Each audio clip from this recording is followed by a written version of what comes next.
I always thought I had built a solid life, a predictable, steady one.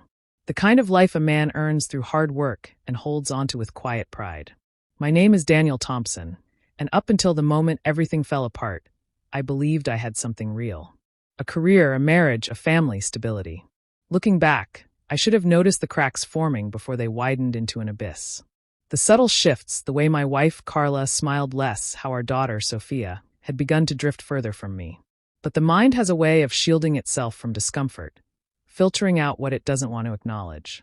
It convinces you that a teenager's mood swings are just part of growing up, that a wife's exhaustion is nothing more than the weight of life pressing down on her. It lets you believe that nothing is wrong, even when everything is unraveling right beneath your feet. For 20 years, Carla and I built a life together. We weren't perfect, but we were a team. I worked as a civil engineer, constructing buildings that people passed by every day without a second thought. My job was about strength and stability, just like I thought my marriage was. Carla had once been full of warmth, a woman whose laughter could fill a room. But over time, that laughter had faded. I told myself it was just the burden of years, the inevitable dulling of passion. Our daughter, Sophia, was 17, caught in that familiar limbo between childhood and adulthood. She was always on her phone, lost in her own world, her expressions shifting between boredom and mild irritation whenever I spoke. She was still a good student, still kept out of trouble, or at least the kind of trouble I knew about.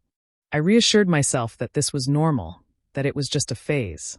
Yet, if I had truly been paying attention, I would have seen it all sooner. The tension at dinner, the way Carla and Sophia shared glances when I spoke, as if I were an outsider intruding on something unspoken.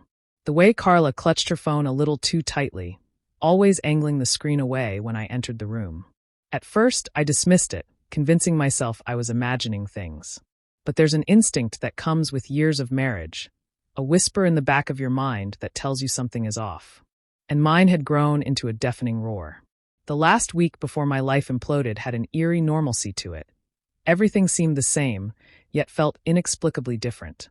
Carla's smile was just a little too forced when I kissed her goodbye in the mornings. Sophia barely acknowledged me, lost in a world that no longer included her father. One night stands out in my memory. The last night I sat at the dinner table as a husband, as a father, as a man who still believed he had a family. Carla had made chicken and rice, one of my favorites, but I barely tasted it. The silence stretched between us, broken only by the clinking of silverware. Across from me, Sophia scrolled through her phone, occasionally smirking at whatever was on the screen.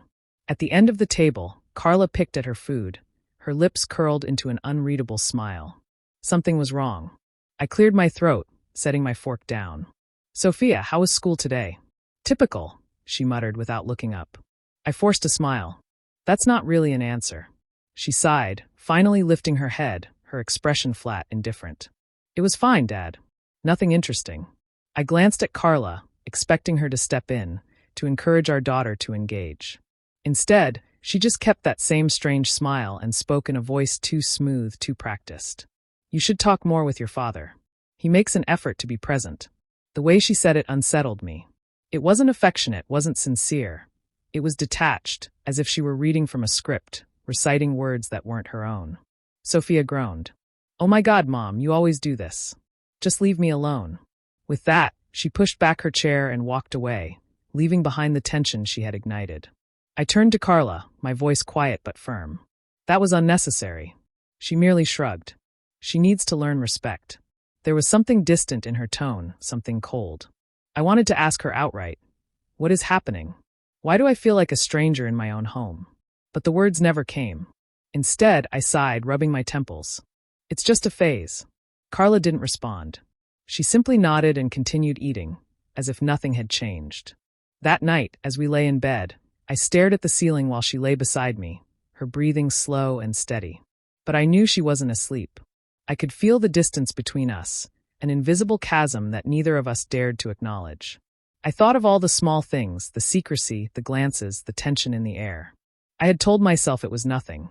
But it wasn't. It was something far worse. And I was about to find out just how deep the betrayal ran. She had forgotten to pick up groceries.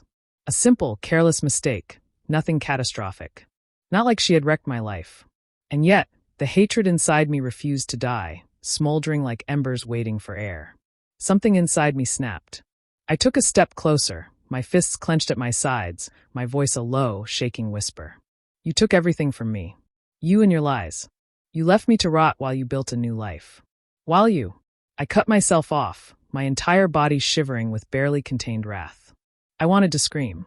I wanted them to feel even a fraction of the pain they had carved into me. But no matter how much I wanted it, nothing could undo what they had done. Nothing could give me back the years they had stolen. And then Carla did the one thing I should have expected, but still couldn't believe. She reached for me, as if she thought I would welcome her touch. As if she believed, even for a second, that I could forget. I recoiled so fast it felt instinctive, like dodging a strike from a venomous snake. Don't! I snapped, my voice sharp enough to cut. Don't you dare. Sophia collapsed right there in the middle of the parking lot, her knees hitting the pavement as a wail tore from her throat. Her breath came in gasps, her body trembling with sobs that should have meant something to me. Please, she begged. I just want my dad back. I was dumb. I was young. I didn't. I turned to her, my mouth set in a hard line. You didn't care, I said. That's what you didn't do. You stood there and watched them take me. And now, when it's convenient for you, when you want your father back, you decide to feel guilty. She cried harder. I should have felt something. Pity. Regret. A sliver of the love I once had for her. But there was nothing left inside me for her. Because she wasn't my daughter anymore. She made that choice the day she called me a monster in front of the world. And now she had to live with it. Carla stepped forward again, desperation creeping into her voice. We can fix this, Daniel. We can repair this. Please, just come home. I laughed, a bitter, hollow sound. Home, I repeated. I don't have a home. You took that from me. She opened her mouth, but I shook my head. Save it. I don't want your apologies. I don't want your excuses. I don't want anything from either of you. I turned away. I walked. Behind me, Sophia's broken cries rang through the cold air. Dad, please. I didn't stop. I didn't look back. Because I wasn't her father anymore. And she wasn't mine. I thought leaving them behind would make me feel free. That once I walked away, the weight would finally lift from my shoulders. But freedom doesn't come that easily. Because what do you do when the people you loved most become the ones who destroyed you? How do you start over when the past clings to you like a scar that will never fade? I didn't know. But I knew one thing. I wasn't going to waste another second of my life thinking about them. When I walked out of that prison, I believed that was the end of it. That I could step into my new life the way a man escapes a burning building, scarred but free. I was wrong. Because freedom isn't the same as peace. Freedom is just the absence of chains. But the ghosts? The rage? The memories? They don't vanish just because the door swings open. For the first time in 17 years, I had to figure out who I was without the weight of their betrayal crushing me. Nowhere to go. No one to turn to. The bus ride away from that prison felt unreal.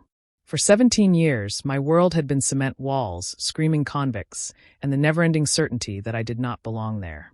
And now, I was just a man sitting in the back of a bus, holding a plastic bag with the few possessions the state had deemed worthy of returning to me. No home.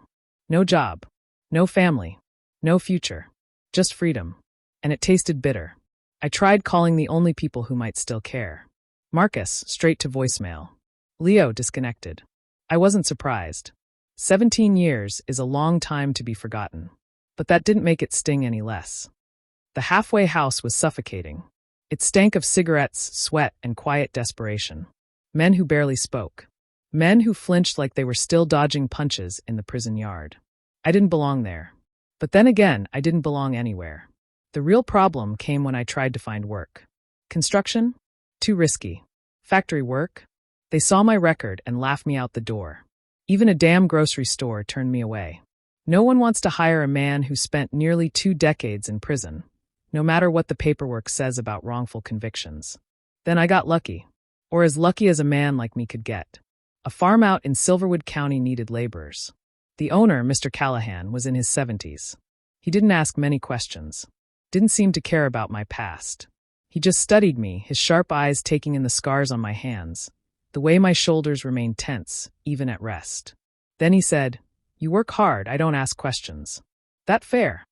I nodded, because work was work. And I needed something, anything, to keep me from thinking too much.